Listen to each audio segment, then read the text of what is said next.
السلام علیکم ناظرین، آپ دیکھ رہے ہیں نیا پاکستان۔ طلعت حسین کے ساتھ جیو نیوز پر لائیو اسلام آباد اسٹوڈیو سے۔ ہمارے وزیر اعظم سعودی عرب اور ایران کے درمیان ثالثی کے لیے کوششیں کر رہے ہیں، دورے کر رہے ہیں، اور ہندوستان کا وزیر دفاع کیا کہہ رہا ہے اس کے اوپر ہم پروگرام کے پہلے حصے میں بات کریں گے، اور تفصیل ذرا ہم آپ کو تھوڑی دیر میں بتائیں گے۔ لیکن ہم آپ کو یہ بھی بتا دیں کہ ایٹول کمنٹ ہمارا آج ہوگا۔ آج سندھ کے اندر جو دوبارہ سے طاقت کی ایک کشمکش آپ کو نظر آتی ہے۔ سندھ حکومت یہ کہہ رہی ہے کہ ہم نے جو قانون تبدیل کیا ہے، جس کے ذریعے پروسیکیوٹر جنرل کے پاس یہ اختیار دے دیا گیا ہے کہ وہ کوئی بھی کیس وڈرا کر لے، وہ انتہائی جمہوری طریقے سے ہم نے کیا ہے، اگرچہ بل کو پاس کرنے میں صرف منٹ لگے۔ ڈی جی رینجرز یہ کہہ رہے ہیں کہ ہم نے کراچی کے آپریشن کو منطقی انجام تک پہنچانے سے پہلے ختم نہیں کرنا۔ لگتا یہ ہے کہ ایک طرف سے سندھ حکومت کیسز وڈرا کرنے کی کوشش کر رہی ہے، اور دوسری طرف سے رینجرز یہ کوشش کر رہی ہے کہ وہ کیسز لگے رہیں اور جو کرپٹ عناصر ہیں ان کی نظر میں ان کی پکڑو۔ اس کے اوپر ہمارا ایٹول کمنٹ ہوگا۔ ٹیکس ایمنسٹی سکیم، حکومت وقت جب طاقت میں ہوتی ہے تو اس کا خیال ہے کہ وہ کچھ بھی کر لے تو اس کے اوپر کوئی خاص تنقید نہیں کی جا سکتی۔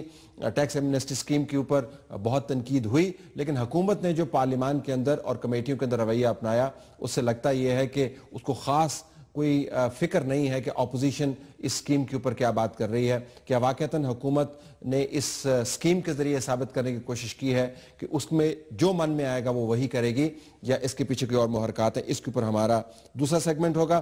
ذرا سن لیتے ہیں کہ منوہر پاریکر بھارتی وزیر دفاع کیا کہہ رہے ہیں، اور پٹھان کوٹ کے حوالے سے ہمارا جو خیال ہے کہ ہندوستان کے اندر ہمارے نقطہ فکر کی اور ہماری اسٹریٹجی کی بڑی پذیرائی ہوئی ہے، اس کی نفی کرنے میں وزیر دفاع ہندوستان کے کیا بات کر رہے ہیں، آئیے دیکھتے ہیں۔ جو پین مجھے یا میرے دیش کو لگی ہے، وہ جو پین دینے والے ہیں ان کو بھی لگنی چاہیے، یہ میں نے کہا ہے اور وہ من سے کہا، لیکن اس میں ہم لوگ اسوستھ ہیں اور اس کے اوپر مشن ہم لوگ ضرور نکالیں۔ یہ ہونا نہیں چاہیے، ایسی سہنے جا کر سکتے ہیں، بہت ہو گیا۔ سہنے کی جو کھمتا دیش کی تھی وہ ختم ہو گئی، ہم لوگ تو ایز اے رکشا منتری میری ختم ہو گئی، تو اس کے اوپر کچھ نہ کچھ ضرور کریں۔ آپ کو دکھے گا ایک برس راہ دیکھو کیا ہوتا ہے، ایک برس دیکھو کیا ہوتا ہے، اس کے اوپر ہم ضرور کچھ کریں گے، ہماری برداشت ختم ہوگی۔ اور ساتھ انہوں نے یہ بھی کہا ہے کہ جو پاکستان کی تحقیقاتی ٹیم ہندوستان جانی ہے اس کو ہم ویلکم نہیں کریں گے۔ ہمارے وزیر اعظم کو کیا پاکستان میں وقت زیادہ نہیں گزارنا چاہیے؟ ہمارے اپنے مسائل بہت سے ہیں۔ سینیٹر نہال ہاشمی صاحب موجود ہیں، جنرل سیکرٹری سندھ پاکستان مسلم لیگ نواز کی طرف سے، اور ہمیں ڈی ایس این جی پہ جوائن کر رہے ہیں شہزاد چودھری صاحب، ریٹائرڈ ایئر وائس مارشل اور سابق سفیر۔ ہمارے پاس ناظرین فون لائن پر عزیز خان صاحب بھی موجود ہیں، جو پاکستان کے ہائی کمشنر رہ چکے ہیں ہندوستان کے اندر۔ تینوں مہمانوں کا شکریہ۔ ہاشمی صاحب، سٹیٹمنٹ آپ نے سن لی، وزیر دفاع ہیں، کوئی عام شخص نہیں ہے، کہہ رہے ہیں کہ ایک برس دیکھیے، ذرا ہم آپ سے دو ہاتھ کریں گے، اور ہم تو اس غلط فہمی میں مبتلا تھے کہ ہم نے جو کام کیا ہندوستان سے بڑا مطمئن ہے۔ جی بسم اللہ الرحمن الرحیم۔ دیکھیے دو چیز اس میں اسپیکٹ ہے، ایک تو یہ ہے کہ انٹرنیشنل آبلیگیشن ہمارا کیا ہے، اور ہمارے as a peace loving nation کیا رول ہونا چاہیے۔ تو ہم نے انٹرنیشنل آبلیگیشن کو as a peace loving nation اور ایز اے نیبر کنٹری ہم نے وہ سارے اقدام کیے جس سے ہماری سنسیریٹی ظاہر ہوتی ہے، کہ ہم نے کمیٹی بھی کانسٹیٹیوٹ کر دی، ہم نے اس میں ایکشن کے لیے پلان بھی کر دیا، ہائیسٹ لیول پہ ہم نے بات کی۔ اب کاؤنٹر پارٹ کیا کرتا تھا، یہ دیکھنے کی بات تھی۔ ان کے کاؤنٹر پارٹ نے جو کہا ایک سال میں دیکھیے کیا ہوتا ہے، ایک سال میں نہیں، ہم تو بارہا دیکھ چکے ہیں، ہم تو اب بھی شاید جو ابھی 2-3 دن پہلے واقعات ہوئے ہیں اس میں بھی شاید ہم سمجھتے ہیں کہ ان کے ہاتھ ہیں۔ انڈیا کے دو فیز ہیں، ایک فیز جو بی جے پی اورینٹڈ یا شیو سینا کے مائنڈ سیٹ والے لوگ ہیں وہ اپنا کام ضرور دکھا رہے ہیں، ایک انلائٹن ماڈرن لوگ ہیں جو کچھ میڈیا کے سول سوسائٹی کے لوگ ہیں، بعض کانگریسی حضرات ہیں، وہ یہ سمجھتے ہیں کہ نہیں ہمیں انٹرنیشنل، لیکن آپ کانگریسیوں سے ڈیل نہیں کر رہے ہیں، آپ ہارڈ لائن ہندوز کی جو پالیٹکس کے اندر انگریس ہے، جن کی ایک شکل مودی صاحب ہیں، آپ ان کے ساتھ ڈیل کر رہے ہیں۔ جب وزیر دفاع یہ زبان بولتے ہیں تو ہمیں اپنی خوش فہمی کو تھوڑا سا ایڈجسٹ کرنا چاہیے یا نہیں کرنا چاہیے؟ بالکل کرنا چاہیے، ہم خوش فہمی بالکل نہیں ہے، ہماری جو بھی انڈیا کے ساتھ جو بھی معاملات ہیں اس سے ہم نے اپنی ریزرویشنز میں ہم نے رکھا ہوا ہے، یہ کہیں نہیں ہوا ہے کہ ہم نے جا کے آل آؤٹ جا کے موسٹ فیوریٹ نیشن کہہ دیا، یہ بارڈر کھول دیا یا واگا بارڈر کھول دیا، ایکسیس دے دیا، راہداری دے دی، ایسا نہیں ہوگا. ہم تو اتنے مطمئن ہیں کہ ہم سعودی عرب اور ایران کے معاملات کے اندر ثالثی کا کردار ادا کریں. ہمارا خیال ہے کہ ایسٹرن فرنٹ بالکل کولڈ، چیف آرمی اسٹاف بھی ساتھ جا رہے ہیں، تو یہ قریبی. خالد صاحب یہ تو آپ مانیے گا کہ ایران ہمارا ہمسایہ ملک ہے، ہمارا برادر ملک ہے. پھر سعودی عرب میں اور گلف میں ہمارا بہت بڑا ایک سرمایہ ہے. ہمارے 40 لاکھ لوگ وہاں پہ کماتے ہیں، ان سے $10 بلین ریمیٹنس کے طور پہ آتا ہے. اتنے زیادہ روزگار، اتنے زیادہ مواقع، اکانومک ایکٹیویٹی ہے. اگر ہم وہاں پہ نہ جائیں اور ان کے معاملات جا کے کیا کریں؟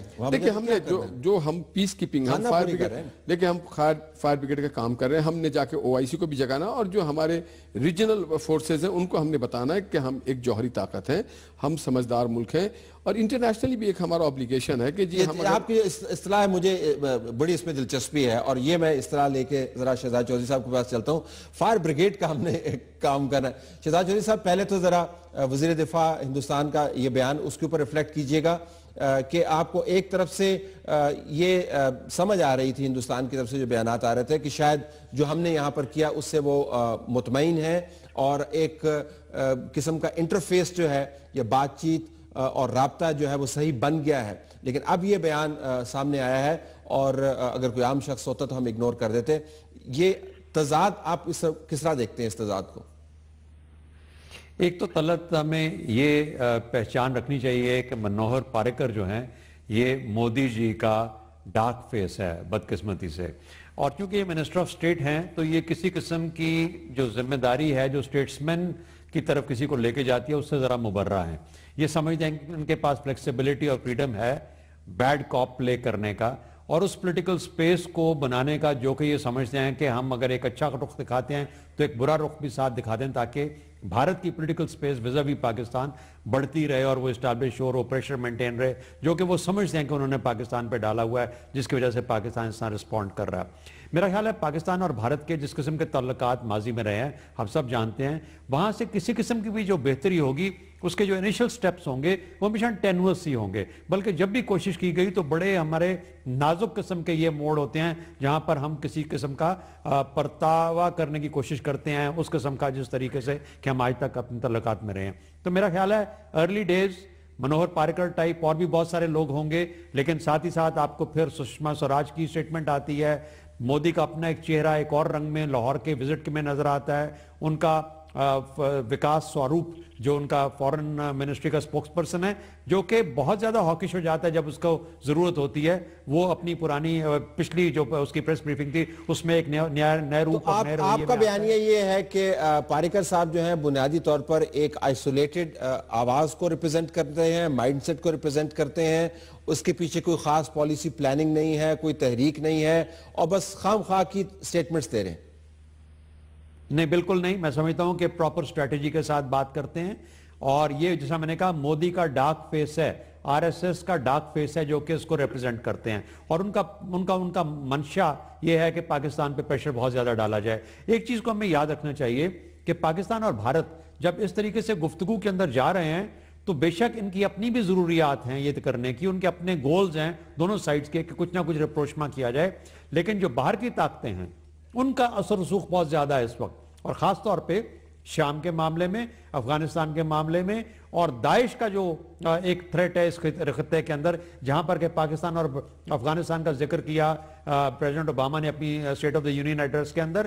یہ وہ ساری چیزیں ہیں جو مجبور کرتی ہیں امریکہ کو کہ پاکستان اور بھارت کو کسی حد تک ایک رستے پہ چلایا جائے تاکہ افغانستان بھی بچا رہے، یہ دونوں ملک بھی لڑائی میں نہ جائیں، اور داعش کو وہ فٹ پرنٹ جو آپ کا خیال ہے پاسبل ہو سکتا ہے وہ بھی نہ ملے. اگر if I could have your point of view on this quickly, ان حالات کے پیش نظر کیا پاکستان کے پاس واقعتاً خارجہ پالیسی کے اندر ایسی اسٹریٹجک ڈیپتھ موجود ہے سفارتی اعتبار سے کہ وہ دوسرے ممالک کے قضیوں کے اندر، ان کے کانفلکٹس کے اندر ایسے پڑے کہ وزیر اعظم بھی جا رہے ہیں اور چیف آف آرمی سٹاف بھی جا رہے ہیں؟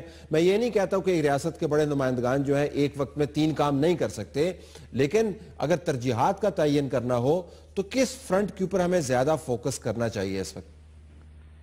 طلعت، میں سمجھتا ہوں کہ سعودی عربیہ اور ایران کا جو معاملہ ہے یہ عالم اسلام اور خطے کے لیے اور پاکستان کے لیے بڑی پشیمانی اور پریشانی کا باعث ہے بنسبت اس کے جو کہ منوہر پاریکر جیسے لوگ پاکستان کے بارے میں گاہے کہتے رہتے ہیں، کیونکہ پاکستان کو بھارت سے اس طرح کا خطرہ خدا نخواستہ کبھی نہیں ہو سکتا اس سے بڑھ کے جو کہ آج تک پاکستان بھگتتا رہا ہے، اور پاکستان نے اس کو کم از کم اپنی مشرقی سرحدوں تک بڑے اچھے طریقے سے بیلنس کیا ہے۔ تو وہاں پہ بھارت کوئی ایک نیا ڈرامہ، کوئی نئی چیز رچا نہیں سکتا، پاکستان کے پاس ڈیفنسز اپنے قائم ہیں۔ البتہ یہ جو ہمارا بیک یارڈ ہے یا جو فرنٹ یارڈ نیا والا ہے، یہ جو مسائل ہیں یہ پاکستان کے اندر اس حد تک اثر کر سکتے ہیں کہ پاکستان کی انٹرنل سٹیبلٹی کے اوپر اثر انداز ہو سکتے ہیں۔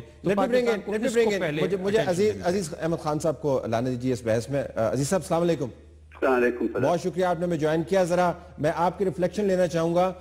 بنیادی سوال یہ ہے کہ ہندوستان کے فرنٹ کے اوپر ہمیں کتنی توجہ دینی چاہیے، کیا واقعتاً حالات ہمارے قابو میں ہیں، اور کیا ہمیں سعودی عرب اور ایران کے معاملے میں اس حد تک گھس جانا چاہیے کہ بعد میں اگر حالات خراب ہو گئے تو پھر ہمیں دیکھنا ہوگا کہ تاریخ کے دھارے میں ہم بہے چلے جا رہے ہیں، اس کو کنٹرول کر رہے ہیں۔ تو ہم ترجیحات کی بات کریں۔ گو ہیڈ عزیز صاحب۔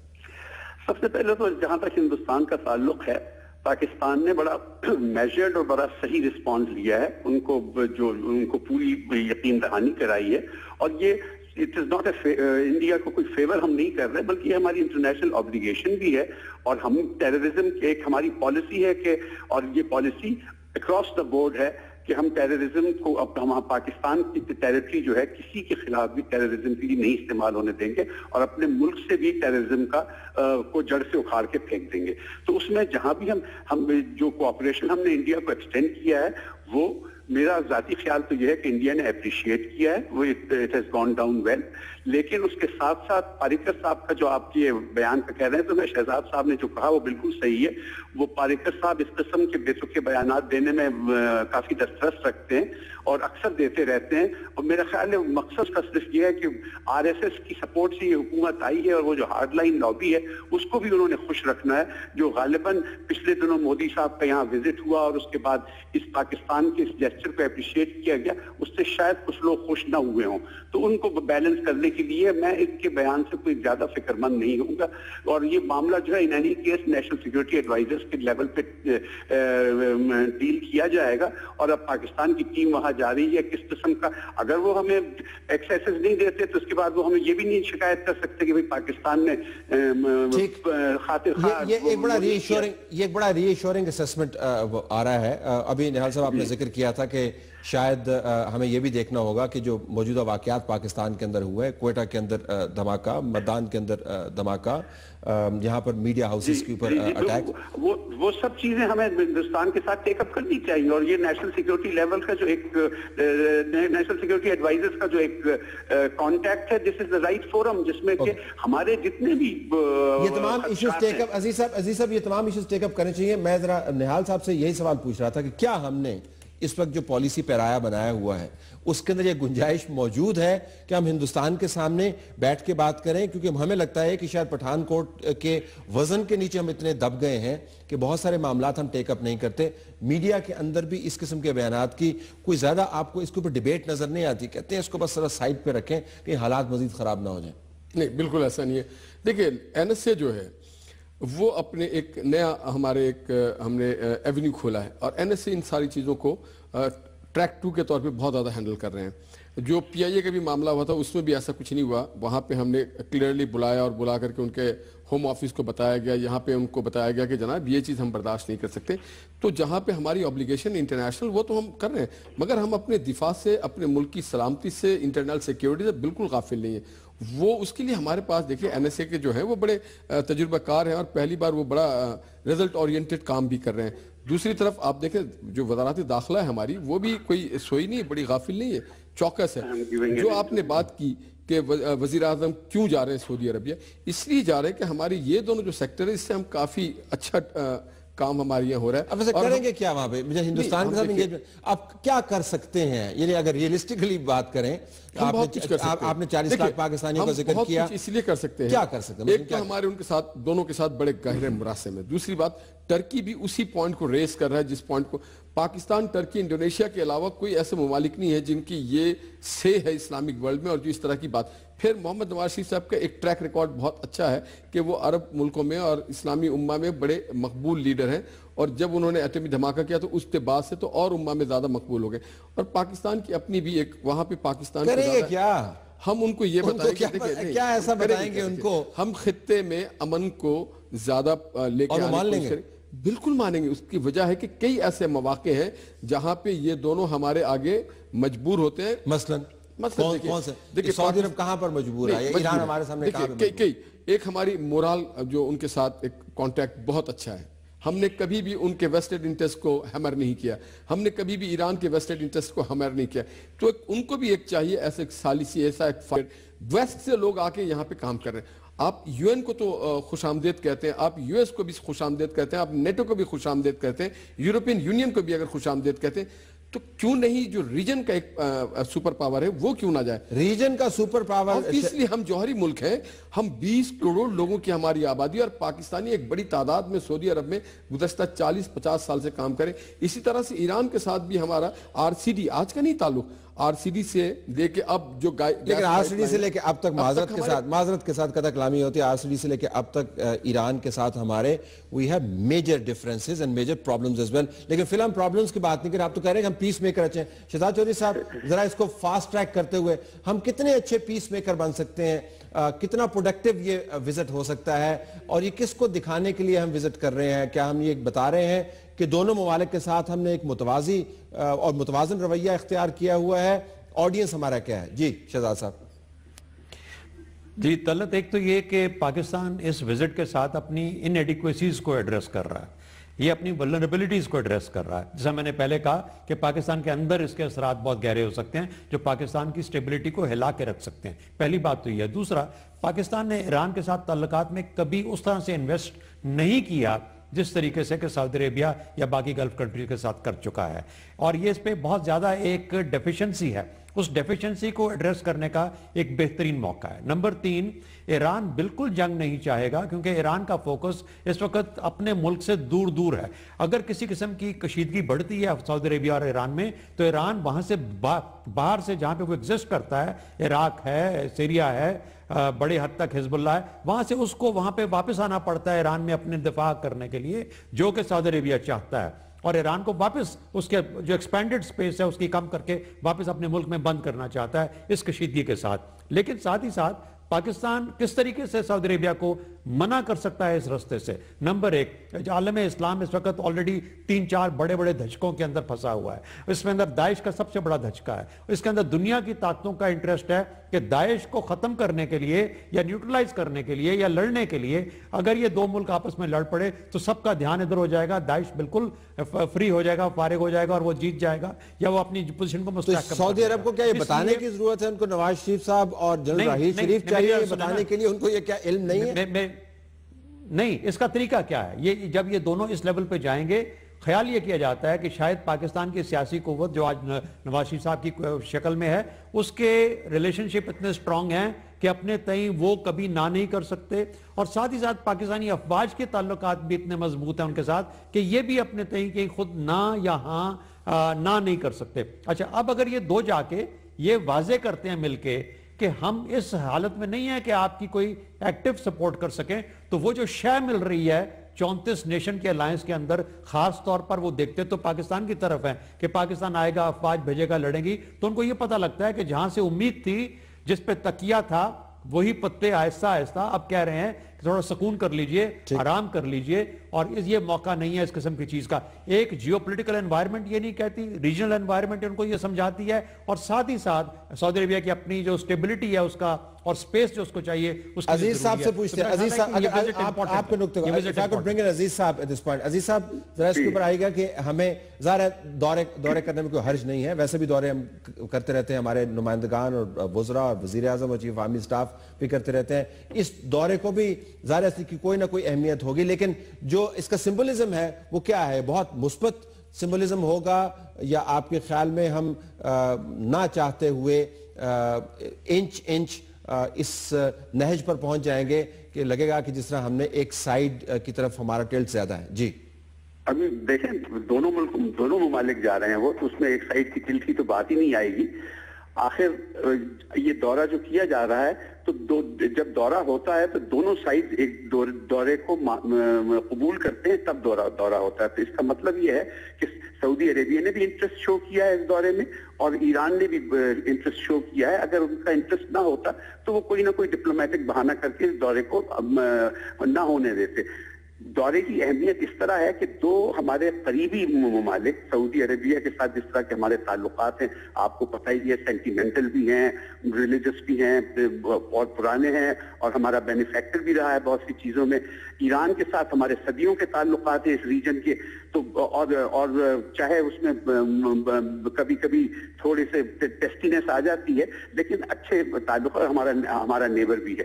تو دونوں ممالک ظاہر ہے کہ پاکستان کی ایڈوائس کو کچھ وزن دیتے ہوں گے جس کی وجہ سے کہ انہوں نے قبول کیا ہے کہ یہ دورہ ہو جائے ورنہ یہ دورہ نہ ہوتا. اور میرا خیال ہے ایک اچھی چیز ہے ایز اے فرینڈ ایک دوست کی حیثیت سے دونوں ممالک کے دوست کی حیثیت سے پاکستان کے اپنے جو اس کے متعلق رائے ہے اس کا اظہار کر سکتا ہے, بتا سکتا ہے کہ یہاں پہ کیا ڈیفیکلٹیز ہوگی. دونوں ممالک جو ہیں تیزی کے ساتھ ایک غلط سمت میں جا رہے ہیں, اس کو اگر روکا جا سکے کیونکہ اس کا جیسے کہ یہ شہزاد صاحب نے بھی کہا یہ کہ داعش کو فائدہ ملے گا. اگر خدا نہ خواستہ اس طرح عرب اور عجم کی لڑائی شروع ہوئی تو داعش کو فائدہ ملے گا. اختتام کی طرف اس حصے میں نہال صاحب 30 سیکنڈ میں عموماً پارلیمان کو اور دونوں ایوانوں کو قومی اسمبلی کو اور سینٹ کو ان معاملات سے باہر رکھا جاتا ہے.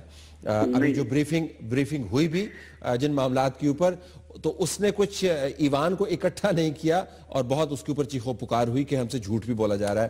میں جاننا چاہوں گا کہ کس حد تک آپ ایوانوں کو اس قابل سمجھتے ہیں کہ ان دوروں کے اندر جو باتیں ہوتی ہیں وہ سامنے لائی جائیں. اس سے پہلے میں ایک اور آپ سے بات کرتا ہوں. دیکھیں ہمارے برے وقت میں اور جب ہم تنہا ہوتے تھے تو سعودی عرب اور ایران ہماری سپورٹ میں آتا رہا ہے. مشکل گھڑی جب 1998 میں ہم پہ امبارگو لگنے کا وقت تھا اس وقت ان دونوں ملکوں نے ہمیں مختلف طریقے سے سپورٹ کیا. تو آج ان کا وقت ہے, ہمارا بھی فرض. اب ایوانوں کی اگر آپ بات کریں تو آپ دیکھیں اس حکومت نے ایوانوں کو بہت پذیرائی دی ہے. مشیر خارجہ سرتاج عزیز صاحب آئے سینٹ میں, انہوں نے اپنی جو اسٹیٹمنٹ تھی وہ بیان کیا. اس کے بعد ایک لمبی چوڑی ڈیبیٹ ہوئی اور اس پہ سیل حاصل گفتگو کنسنسس ایک بلٹ ہوا کہ ضرور ہم دونوں کو لے کر کے آگے بڑھیں. یہ ایک بہت پازیٹیو اسپیکٹ تھا کہ ہم نے یہ یہاں سے ایک میسج گیا, ریزولوشن گئی آلموسٹ کہ جی ہم دونوں خطے کے دونوں ملکوں کو امن کی طرف لے کے آئیں اور پاکستان اتنا اچھا ہوتا کہ ساتھ اپوزیشن کا ایک بندہ بھی لے جاتے. نہیں دیکھیں یہ تو حکومت کی ذمہ داری ہے. ویسے میں کہہ رہا اگر آپ نے کنسنسس پاکستان کے بیہاف پہ دینا ہم نے کنسنسس لیا ہے اور اس سے پہلے بھی اپوزیشن کا تو کبھی بھی نہیں جاتا ہے.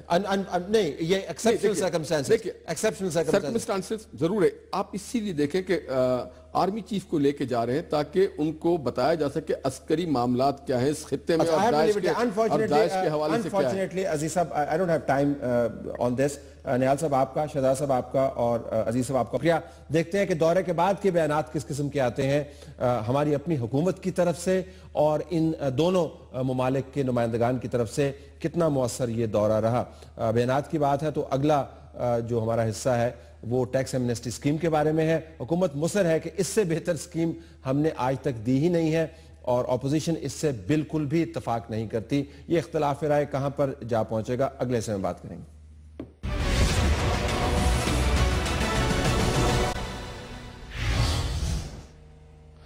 ناظرین, انکم ٹیکس ترمیمی بل 2016 جس کو عام طور پر ٹیکس ایمنسٹی اسکیم کہا جاتا ہے, جس کو حکومت اس بنیاد پر جس کا دفاع کرتی ہے کہ اس کے ذریعے بہت بڑی تعداد میں, لاکھوں کی تعداد میں نئے ٹیکس دینے والے ہمارے نظام کا حصہ بن جائیں گے, بین الاقوامی ضرورت بھی پوری ہوگی اور بنیادی طور پر پاکستان کے ٹیکس لینے کا ڈھانچہ بھی تبدیل ہوگا. ابھی بھی اپوزیشن کو کنونس نہیں کر پا رہی کہ واقعتاً یہ درست اسکیم ہے. سینیٹر سلیم مانوی والا صاحب ہمارے ساتھ موجود ہیں, چیئرمین سینٹ قائمہ کمیٹی برائے خزانہ پاکستان پیپلز پارٹی کی طرف سے, وہ اس کو NRO قرار دے چکے ہیں. محمد زبیر صاحب چیئرمین اجکاری کمیشن پاکستان مسلم لیگ نواز کی طرف سے کراچی اسٹوڈیو سے, ظاہر ہے ان کا ایک اپنا نقطہ نظر ہے.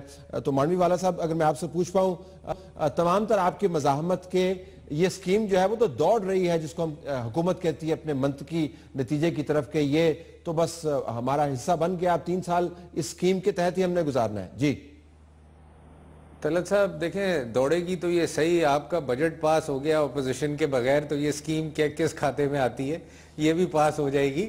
میرا پوائنٹ دیکھیں, ہماری جو ریکمنڈیشنز تھی نا سینٹ کی, جو سینٹ نے بھیجی تھی نیشنل اسمبلی کو, وہ یہ تھی کہ آپ ایک اسکیم نکال رہے ہیں جس میں آپ ایک سرٹن ٹریڈرز کا طبقے کو ڈال رہے ہیں. ہم نے یہ کہا تھا کہ یہ آپ جو بھی ٹریڈ میں ہو آپ ان سب کے لیے دیکھیں, کوئی بھی آپ ہسٹری دیکھ لیں ایمنسٹی کی, ایمنسٹی جب بھی آتی ہے that does not say کہ it is for A and not for B.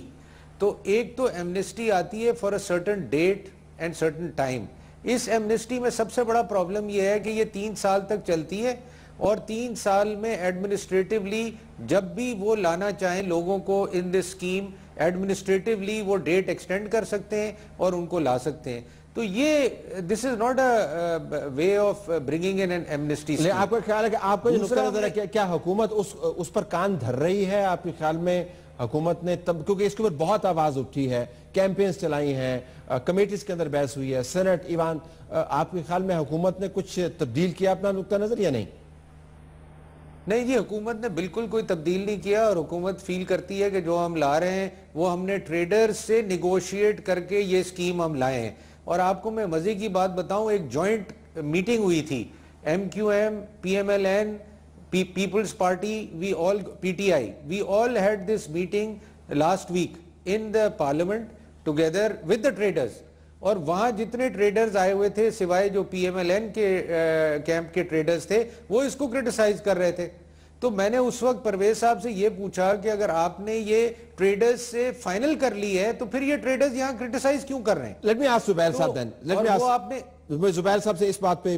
زبیر صاحب, یہ اسکیم جو ہے اس کے میرٹ اب یا ڈی میرٹس نہیں رہ گئے, اب یہ ایک پریسٹیج کا معاملہ بن گیا ہے کیونکہ اسحاق ڈار صاحب نے یہ اسکیم تیار کر لی ہے, لہٰذا یہ آوے یہ رویہ ہے حکومت کا. نہیں, پریسٹیج پاکستان کے عوام کی ہے اس میں, اور پاکستان کے عوام کی خوشحالی ہے, فیوچر جنریشنز کی خوشحالی ہے. پاکستان میں ہمیشہ سے کرٹیسائز کیا جاتا ہے کہ ٹیکس بیس بڑا نہیں ہے. یہ ایمنیسٹی اسکیم نہیں ہے. ایمنیسٹی اسکیم جو ہوتی تھی پہلے جو آتی تھی اس میں بڑا سمپل سا ہوتا تھا کہ آپ وائٹ کر لیں پیسے, اینڈ دیٹس اباؤٹ اٹ. اس میں بالکل فرق ہے. اس میں ہم صرف یہ کہہ رہے ہیں کہ آپ ٹیکس نیٹ میں آ جائیں, اور پہلے سال جب آپ ٹیکس نیٹ میں آئیں گے تو اس کے بعد 3 سال تک آپ کو 25% زیادہ ریٹرن دینا ہے, اور you will become part of the tax process. یہ سب سے بڑا ایک گروپ ہے طلعت, آپ کہا جا سکتا ہے ٹریڈرز کا, جو پاکستان کے ٹیکس نیٹ سے باہر تھا. تقریباً 30-35 لاکھ ہم ایڈنٹیفائی کر چکے ہیں کہ ٹریڈرز ہیں. ہم یہ نہیں کہہ رہے کہ پہلے سال 30-35 لاکھ آ جائیں گے, بٹ ہمارا اپنا اسٹیمیٹ ہے کہ 5-6 لاکھ. ہمارے حساب سے اس سے پاکستان کا ٹیکس کا نقشہ تبدیل ہو جائے گا. اچھا, میں قطع کلامی آپ ہی سے میں سوال پوچھ رہا ہوں. یہ جو اس کی جملہ, اس کے اوصاف ہیں, اس کے اوپر کافی بحث ہو چکی ہے. میں صرف آپ سے یہ جاننا چاہ رہا ہوں کہ جو اپوزیشن کی طرف سے جو تجویز آ رہی ہے کہ اگر یہ اتنی ہی ماشاءاللہ حیران کن اور جادو سے بھری ہوئی اسکیم ہے تو اس کو پھر سب پر لاگو کیجئے, خاص طبقے تک محدود نہ کیجئے. اگر آپ نے ٹیکس بیس بڑھانا ہے تو یہ اقدامات ان سے دوسرے طبقات کو بھی مستفید ہونے دیجئے. اس میں کوئی حرج تو نہ ہوا نا؟ بالکل. ایک تو یہ اس کا جو لاجک ہے نا طلعت, وہ 2 چیزوں پر ہے.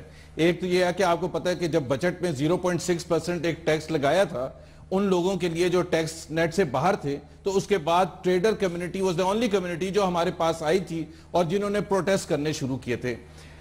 دوسری چیز یہ ہے کہ یہ ٹرن اوور کے بیسس پر ایڈنٹیفائی کرتا ہے. اگر کوئی چھوٹے ایسے طبقے ہیں جو سلیم مانڈی والا صاحب یا اپوزیشن ایڈنٹیفائی کر سکتی ہے کہ جی یہ طبقے جو ہیں یہ بھی ٹیکس نیٹ میں آنا چاہتے ہیں, ان کو بھی یہ مراعات دے دی جائیں, تو میرا خیال ہے ہمیں کوئی اعتراض نہیں. کوئی اعتراض نہیں. اور میں دوسری بات آپ کو یہ بتاؤں, جی بالکل, جی نہیں دیکھ رہا, اب یہ ایڈنٹیفائی تو کریں نا. اب یہ صرف لوگ کہہ کے باہر نکل جانا پوچھ لیتے ہیں نا, لیکن ٹرن اوور کے بیسس پر, ٹرن اوور کے بیسس پر, مطلب اس کی اسی قسم کا بزنس ہونا چاہیے, اسی قسم کا بزنس بھی ہونا چاہیے. مانوی والا صاحب گو ہیڈ, بتائیے. ہاں دیکھیں, وہ کسی قسم کا بزنس کی بات نہیں ہو رہی. یہ میں یہی زبیر صاحب کو سمجھانا چاہ رہا ہوں. ایک تو یہ 3.5 ملین نہیں ہے, یہ FBR نے 2.2 ملین آئیڈنٹیفائی کیے ہیں. اور وہ بھی میں آپ کو مزے کی بات بتاؤں طلعت صاحب, وہ کیسے آئیڈنٹیفائی کیے ہیں, وہ بجلی کے بلوں سے آئیڈنٹیفائی کیے ہیں. ایک آدمی ہے جناب, اس کے نام پہ بجلی کا بل ہے, دکان اس کے نام پہ نہیں ہے, بزنس اس کے نام پہ نہیں ہے, تو یہ تو ایک بڑا itself, یہ why I'm calling it a non-starter, کہ آپ نے جو میکینزم اختیار کیا آئیڈینٹیفائی کرنے کا لوگوں کا, وہی غلط ہے. اور یہ 2.2 ملین جو لوگ آئیڈینٹیفائی ہوئے ہیں, ان کے یہ 3.5 کہہ رہے ہیں, گورنمنٹ 2.2 کہہ رہی ہے, ہماری سینٹ کمیٹی میں آ کے انہوں نے کہا تھا, تو 2.2 جو وہ فگر دے رہے ہیں, وہ اگر آپ اس کا پروسیس دیکھیں تو that itself is a faulted process. How can you identify 2.2 people? چلیں آپ دیکھیں, آپ نے طبقات کی بات کی تھی نا, تو آپ پھر ایسے طبقات کی نشاندہی کر دیں جن کے اوپر اس قسم کی اسکیم کا اطلاق ہونا چاہیے, تاکہ آپ نے کہا نا کہ it should be for everyone.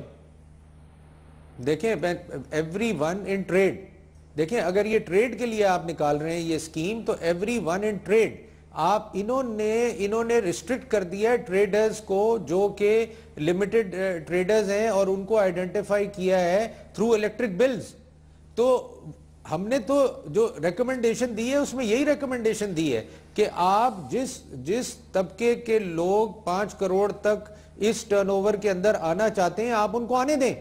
آپ ان کو ریسٹرکٹ نہیں کریں کہ نہیں جی آپ کا تو یہ بزنس ہونا چاہیے اور اس ٹائپ کا بزنس ہونا چاہیے, یہ ریسٹرکٹ نہ کریں. دوسرا ہم نے ان کو کہا کہ بجائے 0.1 کے آپ 0.2 لگائیں across the board, on everyone, کیونکہ 0.1 is تیسری جو ہم نے ان کو ریکمنڈیشن دی کہ آپ اس میں ٹائم لمٹ رکھیں. کوئی ٹائم لمٹ ہی نہیں ہے, مطلب 2018 تک آپ نے اسکیم نکالی ہے, اور 2015 میں بھی آدمی آ سکتا ہے, 2016 میں بھی آ سکتا ہے, 2017 میں بھی آ سکتا ہے. یہ کون سی اسکیم ہے کہ جب مرضی اس کا دل کرے وہ آ جائے؟ جب زبیر صاحب all this seems to me very not right. یہ to put it mildly, زبیر صاحب وہ کہہ رہے ہیں کہ اتنی اچھی اسکیم نہیں ہے. ذرا اس کے اوپر واپس آئیے گا. اگر مزید لوگ اس سے استفادہ کرنا چاہتے ہیں تو کرنے دیجئے, زیادہ دروازے کھول دیجئے. اگر اس کو آپ مراعات نہیں سمجھتے, اس کو سہولت سمجھتے ہیں, زیادہ دروازے کھول دیجئے نا, let more people come in. Talat, میرا خیال ہے وہی بنیادی فرق ہے سمجھنے میں یا سمجھانے میں, کہ مسئلہ یہ ہے کہ جو اپوزیشن کہہ رہا ہے کہ میرے پاس اگر 5 کروڑ ہیں یا آپ کے پاس 5 کروڑ ہے تو اس کو وائٹ کرنے کی اجازت دے دیجئے. ہم یہ نہیں کہہ رہے, ہم کہہ رہے forget about the traders class. ہم تو صرف یہ کہہ رہے ہیں کہ جو بھی اس قسم کا بزنس کر رہا ہے, جس کا ٹرن اوور کا بزنس ہے, جس کا اس وقت 1% ٹیکس تھا یا جس پر 0.6% ٹیکس نیٹ سے باہر تھا, وہ آئے اور مراعات لے لیں. ابھی اس میں کہ جی یہ آپ کے میرے کہنے سے فگیٹ کی ہوتا ہے نا, بل میں لکھا ہوا ہے ٹریڈرز, یہی تو ہم نے مارک کیا ہے کہ اس کو نکالیں. بل میں ٹریڈرز, میرے اور آپ کے کہنے سے لا تو کون نہیں آتا اس میں؟ سلیم کون نہیں آتا اس میں؟ مجھے بتا دینا, آپ کوئی طبقہ بتا دینا. ارے نہیں آتے, پروفیشنلز نہیں آتے, anybody who is doing any other business, any other kind of trade, وہ بھی نہیں آتے. کافی لوگ اس میں نہیں آتے. اور یہ ایف بی آر نے بتایا کہ نہیں آتے. ایف بی آر نے خود بتایا, میں یہ اپنی مرضی سے بات نہیں کر رہا ہوں. جی آپ زبیر صاحب کہہ رہے ہیں کہ جھگڑا بہت بہت چھوٹا سا جھگڑا, یہ سی پیک والا ہے, شور زیادہ ہے اور بنیادی فرق بہت کم ہے. اب ظاہر ہے اپوزیشن کا کام تو اپوزیشن ہوتا ہے, تو ریزالو کر دینا اس کو. ہر چیز جو ہے نا وہ کنٹروورشل ہے. ہر چیز پی ایم ایل این کی کنٹروورشل ہے, شوگر سبسڈی کنٹروورشل ہے, سی پیک کنٹروورشل ہے, ٹیکس ایمنسٹی کنٹروورشل ہے. اب اس کا کیا کریں؟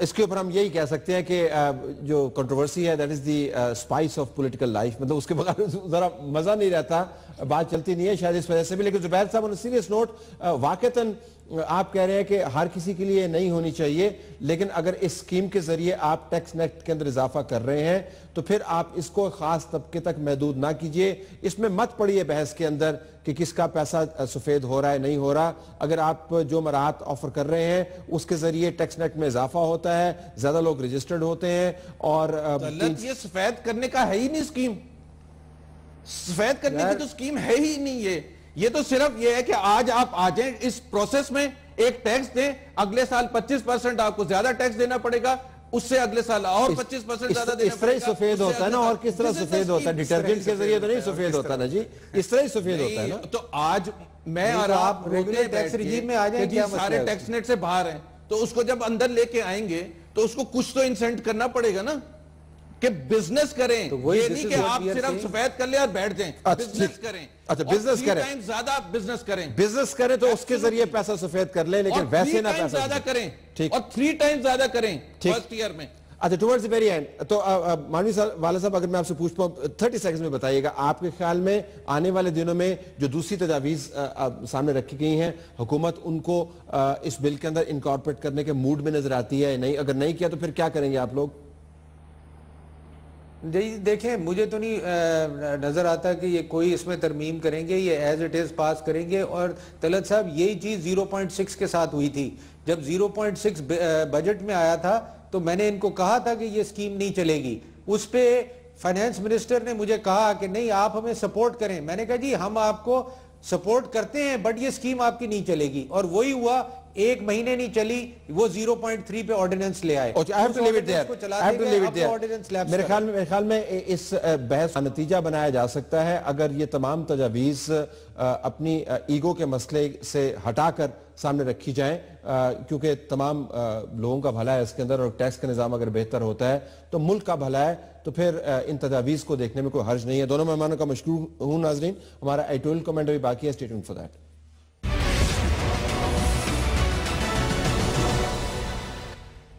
آئیے ناظرین, اب چلتے ہیں اہم نقطے کی طرف. اہم نقطے کا تعلق کراچی کے حالات و واقعات کے ساتھ ہے. کراچی کے اندر پیپلز پارٹی کی حکومت نے ایک پروسیکیوشن بل پاس کیا ہے, جس کے ذریعے پروسیکیوٹر جنرل کے آفس کو اب اختیارات دے دیے گئے ہیں کہ وہ کسی بھی کیس کو وڈرا کر سکتا ہے.